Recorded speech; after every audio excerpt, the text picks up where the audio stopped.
మాసం వచ్చిందంటే చాలు ప్రతి చోట బోనాల సందడి కనిపిస్తుంది. జూలై 26 నుంచి ఈ ఆషాఢ బోనాలు అనేవి ప్రారంభం కానున్నాయి. మొదట జగదాంబిక అమ్మవారికి మొదటి బోనం సమర్పించాక ఇటు నగర వ్యాప్తంగా ఉన్నటువంటి అన్ని ప్రధాన ఆలయాల్లో ఇటు బోనాల పండుగ అనేది షురు అవుతుంది.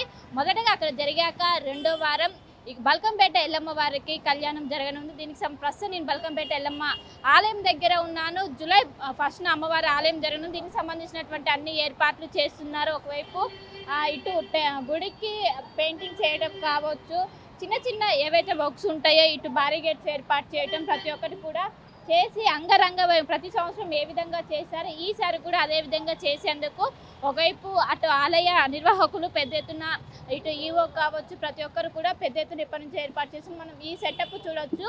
ఇక్కడే అమ్మవారికి కళ్యాణం జరగనున్నది.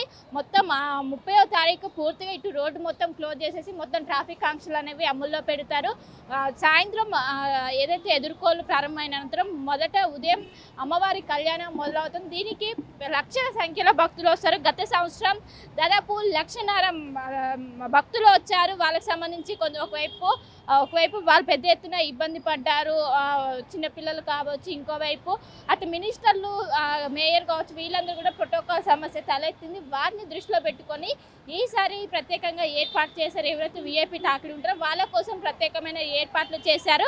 మొదట ఆషాఢ మాసంలో 4 వారాల పాటు మొత్తం ఒకరోజు గోల్కొండ అమ్మవారి దగ్గర స్టార్ట్ అయ్యాక అనంతరం బల్కంపేట, అనంతరం ఒకవైపు సికింద్రాబాద్, తర్వాత లాల్ దర్వాజా దగ్గర ఈ బోనాలు అనేవి ముగిస్తే దీనికి సంబంధించి ఒకవైపు ఎప్పటికప్పుడు అటు దేవాదాయ శాఖ ఆధ్వర్యంలో అన్ని పనులు నిర్వహిస్తున్నారు. ఇంకోవైపు హైదరాబాద్ ఇన్ఛార్జి ఉన్నటువంటి మంత్రి పొన్నం ప్రభాకర్ ఎక్కడికక్కడ అన్ని ఆలయాల దగ్గర రివ్యూ మీటింగ్లు కండక్ట్ చేస్తున్నారు. ఇంకోవైపు ఇక్కడ ఉన్నటువంటి ఎల్లమ్మ అమ్మవారికి సంబంధించిన పట్టు వస్త్రాలకు సంబంధించిన మగ్గం వరకు రేపటి నుండి కూడా ప్రారంభం కానుంది. ఇప్పటికే పోలీసులు ఎక్కడికక్కడిక ట్రాఫిక్ ఆంక్షలు విధిస్తున్నారు. మొత్తం మీద ఇక్కడ జూన్ 30 నుండి ట్రాఫిక్ ఆంక్షలు అమల్లోకి రానున్నాయి. ఎందుకంటే అమ్మవారి కళ్యాణం ఇక్కడే మెయిన్ రోడ్డు పైన జరగడంతో దీనికి సంబంధించి కూడా ప్రతి సంవత్సరం ఏ విధంగా చేస్తారో ఒకవైపు వాటర్ సదుపాయం కావచ్చు, భక్తుల కోసం ప్రత్యేకమైన క్యూ లైన్స్, ఆడవారికి ఒకటి మగవాళ్ళకి ఒకటి, ఈ విధంగా కూడా ఈసారి ఎలాంటి లోపాలు తలెత్తకుండా భారీ బందోబస్తు నడుమ అంగరంగ వైభవంగా చేసామంటూ కూడా ఒకవైపు ఆలయ నిర్వాహకులు అయితే ప్రస్తుతం మనతో పాటు చెప్తున్నారు.